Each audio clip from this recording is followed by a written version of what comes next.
So good morning guys. तो चलिए start करते हैं आज के यानी कि 28 नवंबर के इंपॉर्टेंट करंट अफेयर्स को। तो इस प्रश्न में आपसे क्या पूछ रहे हैं और ये मोस्ट इंपॉर्टेंट क्वेश्चन मार्क करना, अभी हाल ही में किसने 2023 का बुकर पुरस्कार जीता? तो आंसर होगा पॉल लिंच ने। तो आयरलैंड के 45 वर्षीय लेखक हैं ये पॉल लिंच और अभी इन्होंने ही 2023 का बुकर पुरस्कार जीता है। इन्होंने अपने नॉवेल प्रॉफेट सॉन्ग के लिए ये बुकर पुरस्कार जीता है। तो पॉल लिंच, इनको पहली बार बुकर पुरस्कार मिला और इस पुरस्कार में कितनी पुरस्कार राशि दी जाती है? तो 50,000 ब्रिटिश पाउंड स्टर्लिंग पुरस्कार के रूप में दिए जाते हैं। तो क्या क्या याद रखना है? हम बात कर रहे हैं बुकर पुरस्कार 2023 की, जो मिला किसे है? पॉल लिंच को। ये किस देश के लेखक हैं? आयरलैंड के हैं। इन्हें इनके नॉवल प्रॉफेट सॉन्ग के लिए ये पुरस्कार मिला है। और आपको ये भी याद रखना है पिछले साल वाला 2022 वाला किसे मिला था? श्रीलंका के शेहान करुणातिलका को मिला था उनके novel Seven Moons of Maali Almeida के लिए। देखो, बुकर पुरस्कार की अगर हम बात करते हैं तो ये एक साहित्यिक पुरस्कार है जो अंग्रेजी में लिखे गए और यूनाइटेड किंगडम में प्रकाशित सर्वश्रेष्ठ उपन्यास को ये पुरस्कार दिया जाता है। इसे मैन बुकर पुरस्कार के रूप में भी जानते हैं। पहली बार ये 1969 में दिया गया था ब्रिटेन के पीएच न्यूबी को उनकी book something to answer for के लिए। और अगर पूछे पहले भारतीय कौन थे ये बुकर पुरस्कार पाने वाले, तो अरुंधति रॉय थी। 1997 में मिला था उन्हें उनके novel the God of small things के लिए। उसके बाद दूसरे भारतीय बने थे किरण देसाई, 2006 में मिला था द इनहेरिटेंस ऑफ लॉस नाम की बुक के लिए। और तीसरे भारतीय थे अरविंद अडिगा, उन्हें 2008 में मिला था ये बुकर पुरस्कार द वाइट टाइगर के लिए। मतलब 3 भारतीय हो चुके हैं अभी तक ये पुरस्कार पाने वाले। अब इसी से मिलता जुलता पुरस्कार और है अंतरराष्ट्रीय बुकर पुरस्कार। ये अंग्रेजी में ट्रांसलेटेड और यूके में प्रकाशित पुस्तक को दिया जाता है। पहली बार ये 2004 में दिया गया था। अभी 2023 वाला ही किसे दिया गया, अगर ये प्रश्न आएगा, ये तो करंट अफेयर्स का प्रश्न है, तो याद रखना जॉर्जी गॉस्पोडिनो को दिया गया। ये बुल्गारिया के लेखक हैं और अभी 2023 का इन्हें अंतरराष्ट्रीय बुकर पुरस्कार मिला था इनके उपन्यास टाइम शेल्टर के लिए। और पहली भारतीय कौन है ये अंतरराष्ट्रीय बुकर पुरस्कार जीतने वाली? एकमात्र भारतीय हैं ये गीतांजलि श्री। 2022 का इनको मिला था इनके उपन्यास टॉम्ब ऑफ सैंड, रेत की समाधि के लिए। तो यहाँ पे मैंने आपको जितनी भी जानकारियां दी है वो सारी की सारी मोस्ट इंपॉर्टेंट है, इनको आप ध्यान में रखना। इंपॉर्टेंट क्वेश्चन है। हम आगे बढ़ते हैं। चलिए फिर बताइए, पहले खेलो इंडिया पैरा गेम्स 2023 का शुभंकर क्या है? तो आंसर होगा उज्ज्वला। तो यहाँ पे हम बात कर रहे हैं खेलो इंडिया पैरा गेम्स 2023 की। याद है ना आपको, पहली बार होंगे ये दिसंबर 2023 में, 10 से लेकर 17 दिसंबर तक। कहाँ पे होंगे ये? नई दिल्ली में होंगे। नई दिल्ली में 3 स्टेडियम में होंगे, इंदिरा गांधी स्टेडियम, तुगलकाबाद निशानेबाजी रेंज और जवाहरलाल नेहरू स्टेडियम में। इसमें 7 स्पर्धाएं होगी। मैंने बताया था आपको, पैरा एथलेटिक्स, पैरा निशानेबाजी, पैरा तीरंदाजी, para football, para badminton, para table tennis और पैरा वेटलिफ्टिंग। और इसका मैस्कॉट इंपॉर्टेंट है, वो उज्ज्वला है, जो कि एक गौरैया है, यानी कि एक छोटी चिड़िया। इसकी घोषणा की है हमारे खेल मंत्री ने, जो कौन है? अनुराग ठाकुर है। और आप एक और पॉइंट याद रखना, खेलो इंडिया के बजट को अगले 5 सालों के लिए बढ़ाकर 3300 करोड़ रुपए से अधिक कर दिया है। अगर कभी पूछ लिया जाए तो ध्यान में रखना। देखो, यहाँ पे कुछ इंपॉर्टेंट मैस्कॉट्स शुभंकर मैं आपको रिवाइज कराऊंगा, लेकिन उससे पहले खेलो इंडिया की बात हुई है तो आप जानते हो अभी 2023 में खेलो इंडिया यूथ गेम्स का 5वां संस्करण हुआ था मध्य प्रदेश में, और उसमें टॉप पे महाराष्ट्र था और उसका शुभंकर मैस्कॉट है आशा। वहीं अभी खेलो इंडिया यूनिवर्सिटी गेम्स का जो 3रा संस्करण हुआ था उत्तर प्रदेश में, उसमें टॉप पे पंजाब यूनिवर्सिटी था और उसका शुभंकर क्या था? जीतू उसका शुभंकर था। और अभी खेलो इंडिया विंटर गेम्स 2023 का जो 3रा संस्करण हुआ था जम्मू कश्मीर के गुलमर्ग में, उसमें पहले स्थान पे जम्मू कश्मीर था। चलो अब यहाँ पे कुछ इंपॉर्टेंट मैस्कॉट्स मैं आपको रिवाइज कराऊं। तो आपको याद है फीफा वर्ल्ड कप 2022 का जो अभी 22वां संस्करण हुआ था, कतर में हुआ था, जिसमें विजेता अर्जेंटीना था, फ्रांस को हराया था। उनका था लाइव। अभी आईसीसी वर्ल्ड कप 2023 जो इसका 13वां संस्करण भारत में हुआ, उसका शुभंकर क्रिप्टोवर्स था। और उसके अंदर भी 2 थे। महिलाओं में जो थी शुभंकर, उसका नाम ब्लेज था, और पुरुषों में जो था उसका नाम टोंक था। और अभी वुमेन्स एशियाई चैंपियंस ट्रॉफी 2023 जो हुआ झारखंड रांची में, उसका शुभंकर है जूही, जो रिप्रेजेंट करता है हाथी को। अभी men's Asian hockey champions trophy 2023 का आयोजन हुआ चेन्नई में, उसका मैस्कॉट था बॉम्बन। खेलो इंडिया यूनिवर्सिटी गेम्स का मैंने आपको बता दिया, जीतू है जो रिप्रेजेंट करता है बारासिंगा को।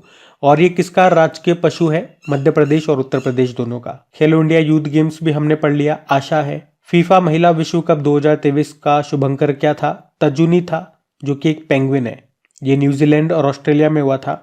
उसके अलावा उपभोक्ता मामलों के विभाग ने उपभोक्ताओं यानी कि कंज्यूमर्स को सशक्त बनाने और उनके अधिकारों के बारे में जागरूकता पैदा करने के लिए जागृति नाम से एक शुभंकर लॉन्च किया था। और फिडे चेस ओलंपियाड 2022 जो कि भारत में हुआ था पहली बार, भारत के चेन्नई में, उसका शुभंकर थम्बी था। तो ये भी ध्यान रखना। आप बढ़ते आगे तो ये भी और अभी जो 37 नंबर के नेशनल गेम्स हुए थे 2023 में, गोवा में हुआ था ना, उसका शुभंकर मोगा है। और FIFA under 17 women's world cup 2022 जो भारत में हुआ था, जिसको स्पेन ने जीता था कोलंबिया को हराकर, उसका शुभंकर ईबा था। तो यहाँ पे मैंने आपको 11 शुभंकर बताए हैं। ये सारे न्यूज में थे, इनको ध्यान में रखना इंपॉर्टेंट है। बढ़ते आगे। चलिए फिर बताइए, 2024 ब्रिक्स शिखर सम्मेलन का आयोजन ये कौन सा देश करेगा? तो आंसर इसका रशिया होगा। देखो वैसे नियम के अनुसार चलते हैं तो 2023 में आप जानते हो 15वां ब्रिक्स समिट हुआ था जोहान्सबर्ग साउथ अफ्रीका में। तो अब ऑर्डर वाइज तो आप देखोगे तो 2024 में जो 16वां ब्रिक्स समिट है वो तो कहाँ पे होना चाहिए? ब्राजील में होना चाहिए। नियम यही है इनका, ऑर्डर के हिसाब से चलते हैं ये। ऑर्डर मतलब जैसे कि एक बार ब्राजील में हो गया तो अगले साल रशिया में होगा, फिर इंडिया में, फिर चाइना में, फिर साउथ अफ्रीका, फिर ब्राजील, फिर रशिया। तो इस तरह से ऑर्डर चलता रहता है। तो इस बार ये साउथ अफ्रीका में हुआ तो अगली बार ये 2024 में ब्राजील में होना चाहिए था। पर आपको ब्राजील से याद आएगा कि अगले साल तो ब्राजील G20 की भी अध्यक्षता कर रहा है। तो ब्राजील ने यही कहा कि वो भैया एक साथ दोनों सम्मेलनों को होस्ट नहीं कर पाएगा, तो उसने ब्रिक्स को होस्ट करने से मना कर दिया। तो अब उसके मना करने के बाद ऑर्डर के हिसाब से देखेंगे तो अगला नाम रशिया का आता है। वैसे 2025 में रशिया को ब्रिक्स को होस्ट करना था, लेकिन अब वो 2024 में ही इसे होस्ट करेगा। और रशिया में भी कहाँ पे? रशिया में कजान नाम का शहर है, वहां पे। तो ये इंपॉर्टेंट क्वेश्चन है, इसे आप जरूर ध्यान रखिएगा। बाकी ब्रिक्स की हम यहाँ पे बात करेंगे। देखो ब्रिक्स का इतिहास मैं आपको बताऊं तो 2001 में इसमें 4 देश थे, BRIC हुआ करता था ये। फिर 2009 में इसका पहला समिट ये रशिया में हुआ था और 2010 में साउथ अफ्रीका इसमें शामिल हुआ था। तो ये हो गया ब्रिक्स। और अब याद रखना, ब्रिक्स समूह में अगर पूछे कितने नए देश शामिल होंगे सदस्य के रूप में, तो आंसर होगा 6। और वो 6 कौन कौन से हैं? मिस्र यानी कि इजिप्ट, सऊदी अरब, ईरान, यूनाइटेड अरब अमीरात, इथियोपिया और अर्जेंटीना। अभी आपको एक शांता थोटम का नाम याद होगा, अभी ब्रिक्स फोरम में वर्ल्ड इनोवेशन अवार्ड इन्हें मिला था। तो ये पॉइंट्स आप ध्यान में रखना। और हाँ गाइज, अगर सेशन अच्छा लग रहा है और अगर आपने अभी तक वीडियो को लाइक नहीं किया तो प्लीज वीडियो को लाइक जरूर किया कीजिए। हमारी वीडियो का लाइक का टारगेट हम रखते हैं 5000 लाइक का। तो कम से कम कोई एक दिन तो ऐसा हो जिस दिन उस टारगेट को हम अचीव करें।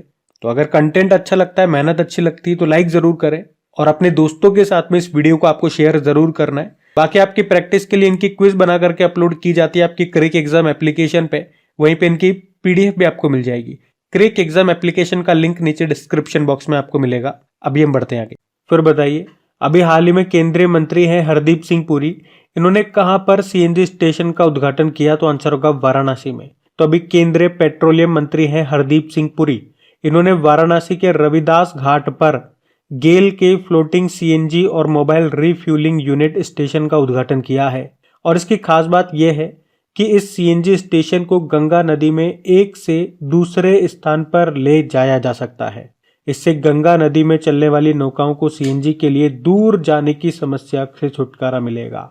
अच्छा, CNG मतलब क्या होता है? Compressed natural gas. आपको याद है हमारे जो सड़क व परिवहन मंत्री हैं नितिन गडकरी जी, इन्होंने भारत का पहला CNG ट्रैक्टर लॉन्च किया था अभी। और हरदीप सिंह पुरी से ही याद आएगा, एशिया का सबसे बड़ा कंप्रेस्ड बायोगैस प्लांट का उद्घाटन कहाँ पे किया था? संगरूर, पंजाब में। और नॉर्थ ईस्ट एशिया का पहला कंप्रेस्ड बायोगैस प्लांट ये कहाँ पे खुला? असम में। तो ये पॉइंट्स पे आप ध्यान में रखना। अगला प्रश्न हम देखते हैं। फिर बताइए, अभी हाल ही में किसने सुप्रीम कोर्ट में डॉक्टर भीमराव अंबेडकर जी की मूर्ति का अनावरण किया? तो आंसर होगा द्रौपदी मुर्मू। आपको याद है अभी 26 सितंबर संविधान दिवस के रूप में मनाया। उसी मौके पर सुप्रीम कोर्ट परिसर में राष्ट्रपति द्रौपदी मुर्मू जी ने डॉक्टर भीमराव अंबेडकर की प्रतिमा का अनावरण किया और इस मौके पर भारत के chief justice of India DY Chandrachud और केंद्रीय कानून मंत्री अर्जुन राम मेघवाल भी वहां पे उपस्थित रहे। अच्छा, इस स्टैचू की हाइट कितनी है? 7 फुट इसकी हाइट है। डॉक्टर BR अम्बेडकर, जिन्हें भारतीय संविधान का जनक कहा जाता है, भारत के पहले कानून व न्याय मंत्री यही थे और संविधान बनाने के लिए 7 सदस्यीय मसौदा समिति का गठन किया गया था। उसके अध्यक्ष BR अम्बेडकर ही थे। अब इस प्रश्न में जितने भी स्टैच्यूज हमारे न्यूज में रहे वो सारे मैं आपको रिवाइज कराऊंगा। जैसे कि आपको याद है, पीयूष गोयल जी ने तमिलनाडु के कोयम्बटूर में भारत के पहले वित्त मंत्री की प्रतिमा का अनावरण किया था और भारत के पहले वित्त मंत्री कौन है? RK षणमुखम चेट्टी हैं। नए संसद भवन का डिजाइन किसने तैयार किया? डॉक्टर बिमल पटेल ने। और तेलंगाना के मुख्यमंत्री ने हैदराबाद में अंबेडकर जी की प्रतिमा का अनावरण किया था। वहां पे हाइट है 125 फुट, हुसैन सागर झील के किनारे, और इसके वास्तुकार है राम वी सुतार और उनके बेटे अनिल राम सुतार।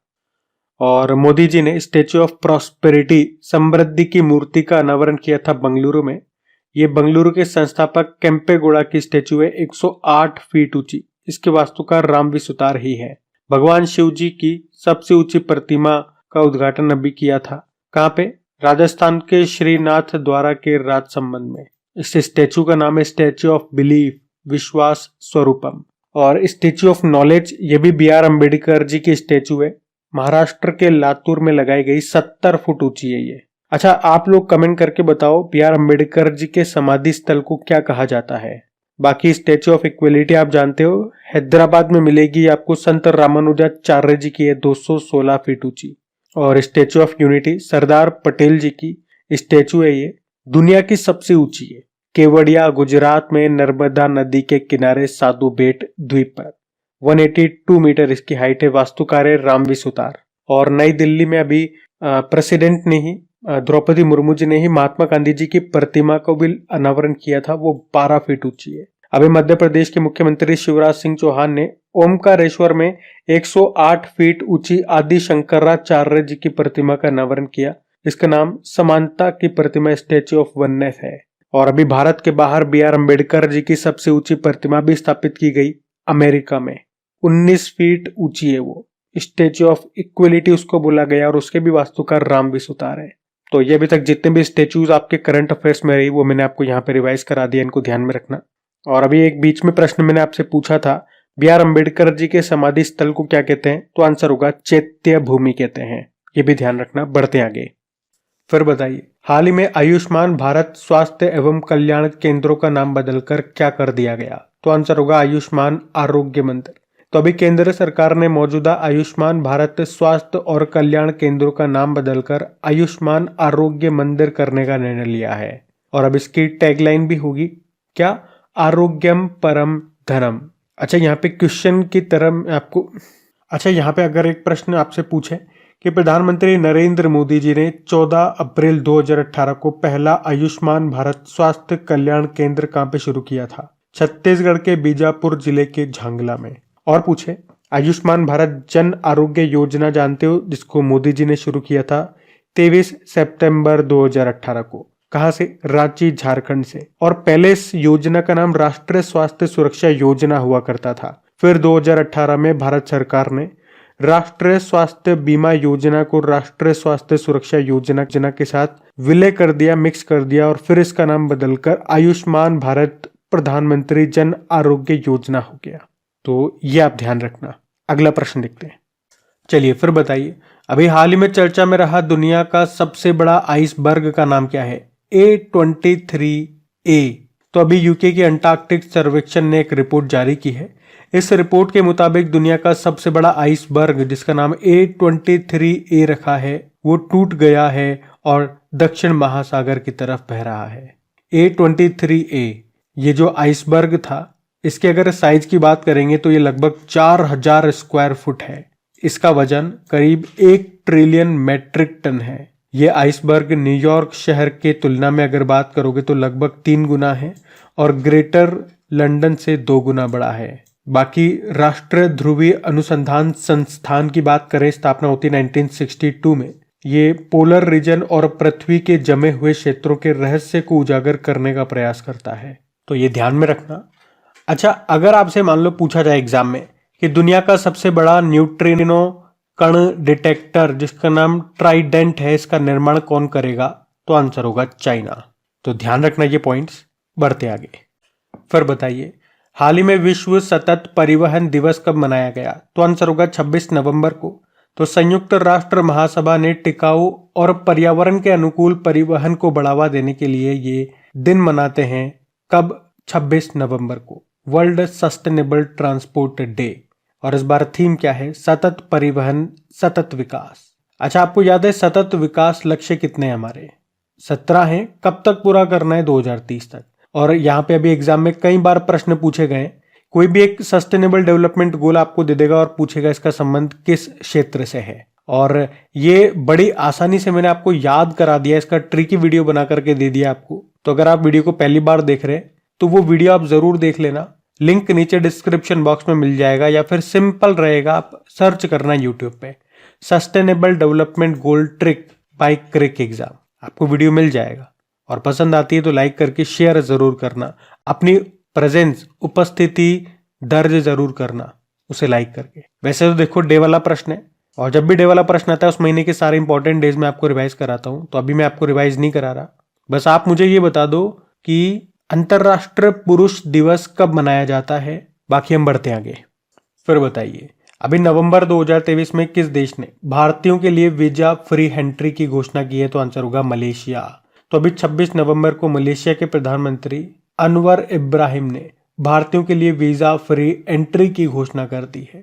तो अब 1 दिसंबर से भारतीय पर्यटक बिना वीजा के यहाँ पे घूम सकेंगे। एक्चुअली में इन्होंने भारतीयों के साथ चीनी पर्यटकों के लिए भी वीजा फ्री एंट्री शुरू कर दी है। तो अब चीन और भारतीय नागरिक 30 दिनों के लिए मलेशिया में रह सकते हैं, बिना वीजा के आराम से घूम फिर सकते हैं। तो एक्चुअली में मलेशिया ने अपने इकोनॉमिक ग्रोथ को सपोर्ट करने के लिए ये वीजा फ्री एंट्री शुरू की है। वैसे आपको पता ही होगा, अभी इससे पहले एक तो श्रीलंका और थाईलैंड ने भी भारतीय पर्यटकों के लिए वीजा फ्री एंट्री शुरू की थी। मलेशिया की यहाँ पे बात हुई है, तो ये रहा मैप में मलेशिया। कैपिटल इसकी क्या है? कुआलालंपुर है। आप मुझे कमेंट करके बताओ कुआलालंपुर में किसका हेडक्वार्टर है। बाकी करेंसी है मलेशियन रिंगिट। अभी आपको याद है मलेशिया के साथ हरिमऊ शक्ति एक्सरसाइज हमने किया था, मेघालय के उमरोई में किया था। और हिंदुस्तान एरोनॉटिकल लिमिटेड ने अपना पहला मार्केटिंग ऑफिस भारत के बाहर कहां पे खोला? मलेशिया में। तो ये पॉइंट्स भी आप ध्यान में रखना। पढ़ते आगे। चलो फिर बताओ, अभी हाल ही में उत्तर प्रदेश सरकार ने किस दिन को नो नॉन वेज डे के रूप में घोषित किया, तो आंसर होगा 25 नवंबर को। तो अभी उत्तर प्रदेश सरकार ने 25 नवंबर को मांस रहित दिवस के रूप में घोषित किया है। तो अब इस दिन उत्तर प्रदेश में कहीं पर भी मांस नहीं मिलेगा, ना ही इससे जुड़े दुकानें और बूचड़ खाने खुलेंगे। और 25 नवंबर को ही क्यों, ऐसा इस दिन ही क्यों किया गया? तो इस दिन प्रदेश के कई महापुरुषों और अहिंसा के सिद्धांतों का प्रतिपादन करने वाले कई युग पुरुषों की ये जयंती होती है, इसीलिए इस दिन को चुना गया। तो गाइज, ये था आज का आपका करंट अफेयर्स का सेशन। एक बार फिर से याद दिला रहा हूं, अभी भी आपने वीडियो को लाइक नहीं किया, लाइक करना भूल गए हैं तो इसे लाइक जरूर करना, इस लाइक के बटन को प्रेस करके, और अपने दोस्तों के साथ में शेयर जरूर करना। अभी हम कल के करंट अफेयर्स का भी क्विक रिवीजन कर लेते हैं, फिर सेशन इन करेंगे। देखो, पहला प्रश्न पूछा था, अभी नवंबर में फिक्की का अगला अध्यक्ष किसे नियुक्त किया गया, तो आंसर होगा अनीश शाह को। और किस राज्य के रेस्पॉन्सिबल टूरिज्म मिशन को United Nation World Tourism Organisation की केस स्टडीज सूची में शामिल किया गया, तो केरल। और इंदिरा गांधी शांति पुरस्कार 2022 किसे मिला? इंडियन मेडिकल एसोसिएशन और इंडियन ट्रेनिंग नर्स एसोसिएशन को। अभी हाल ही में किसने बंधन बैंक के एमडी सीयू के रूप में फिर से नियुक्त किया गया? चंद्रशेखर घोष। नागरिक सेवाओं के लिए एआई संचालित चैटबॉट बीरबल को किसने लॉन्च किया? चंडीगढ़। और किस आईआईटी ने सतलुज नदी में दुर्लभ धातु टेंटलम की खोज की है? तो आंसर होगा आईआईटी रोपड़। फिर पूछा था, नासा इंपैक्ट प्लेनेट पुरस्कार किसे मिला? डॉक्टर सुजीत रॉय। और राष्ट्रीय दुग्ध दिवस मनाया आपने 26 नवंबर को। और किस रेलवे स्टेशन को आईजीबीसी द्वारा प्लेटिनम प्रमाणन दिया गया? विजयवाड़ा रेलवे स्टेशन आंध्र प्रदेश में है। अभी आईसीसी ने किस देश के खिलाड़ी मार्लन सैमुअल्स पर 6 साल का प्रतिबंध लगा दिया? तो वेस्ट इंडीज। अभी हम कल का होमवर्क प्रश्न में देखते हैं और सेशन एंड करते हैं फिर। तो कल के वीडियो में आपसे पूछा था कि इस बैंक ने भारत की पहली पॉकेट साइज स्वाइप मशीन माइक्रोपे को लॉन्च किया। तो इसका सही उत्तर होगा एक्सिस बैंक। आप सभी ने प्रश्न का बिल्कुल सही उत्तर दिया। अब ये रहा आज का आपका होमवर्क प्रश्न।